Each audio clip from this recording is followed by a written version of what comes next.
Assalamualaikum warahmatullahi wabarakatuh. Assalamualaikum warahmatullahi wabarakatuh. Alhamdulillahirabbil alamin. Allahumma shalli ala Muhammad wa ala alihi washabihi ajmain, amma ba'du.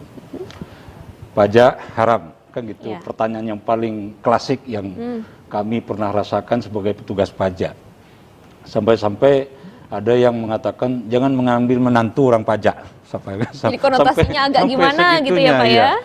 Baiklah, jadi kalau kita bolak-balik Al-Quran ya, Al-Quran yang terdiri dari 30 juz, 114 surat, 6236 ayat, itu nanti ketemu terjemahan daripada kata jizyah.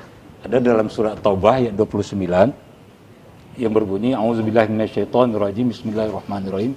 Qatilul ladzina la yu'minuna billahi wala bil yaumil akhir wala yuharrimuna ma harramallahu wa rasuluhu wala yadiduna dinal haq min ladzina utul kitab hatta yu'tul jizyah ayyadi wa hum saghirun.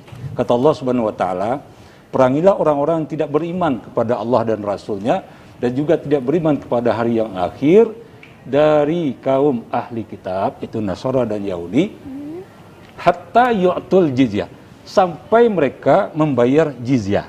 Nah, di situ tertulis dalam kurung pajak. Ya. Nah, satu-satunya tertulis dalam terjemahan Al-Quran kata pajak di situ, di terjemahan surat At-Taubah ayat 29 ini. Nah, mereka membayar pajak kata Allah di situ dengan tangan mereka, ayyadi wahum saghirun, dan penuh rasa ketundukan.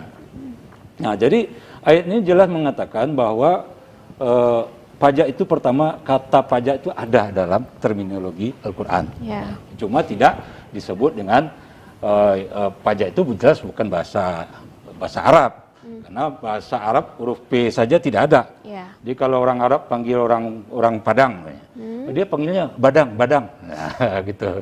Jadi huruf P tidak ada, apalagi pajak, karena pajak itu berasal dari bahasa Jawa, dari bahasa Ajek katanya, di pungutan yang berulang-ulang. Jadi tidak ada kata pajak. Jadi jelas pajak tidak pajak jadi tidak bertemu dalam Al-Quran dalam surah Taubah ayat 29. Nah, jadi pajak ini dulu dipungut di zaman Rasulullah SAW sebagai pilihan kepada Nasara dan Yahudi. Ya. Mereka ini pertama didakwahi oleh Rasulullah SAW, tunduklah kalian kepada Islam. Ya. Allah Subhanahu Wa Taala tidak memaksa mereka untuk masuk Islam, tentu tidak maksa. La ikraha fiddin. Maka mereka kalau tidak mau masuk Islam, mereka diberi pilihan yang kedua, yaitu membayar jizyah. Nah, kalau dia memberikan jizyah ini, mereka wajib dilindungi. Ya. Mereka tidak boleh disakiti, mereka tidak boleh pokoknya dianiaya tidak boleh. Mereka adalah bagian dari warga kota Madinah. Keamanan mereka terjaga gitu ya Pak mereka Fahmi ya? terjamin. Nah, jadi mereka ini sudah merupakan bagian daripada anggota daripada Madinah. Oleh sebab itu, jizyah ini sudah dikenal sejak zaman Nabi SAW. Dan juga zaman Nabi itu sudah ada tarif. Ya. Tarif itu namanya 12 dirham, 24 dirham, 48 dirham. Kalau sekarang namanya tarif progresif. Ada 5%, 15%, 30%. Jadi kita sekarang itu sebetulnya sudah meniru juga sistem yang ada zaman Nabi SAW. Nah, jadi terminologi yang pertama ada dalam Al-Quran yang disebut dengan jizyah. Dan kemudian petugas jizyah ini juga para sahabat-sahabat yang utama. Ya. Ada Khalid bin Walid, ya, beliau pernah diperintah oleh Rasulullah untuk memungut jizyah. Ya. Kemudian juga ada Mu'adz bin Jabal. Mu'adz bin Jabal ini selain petugas zakat, beliau juga memungut jizyah. Ya.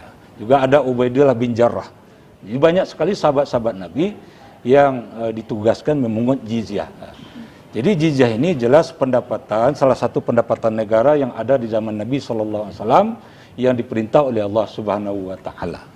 Itu tujuannya adalah untuk orang ahli kitab, ya, itu Nasara dan Yahudi.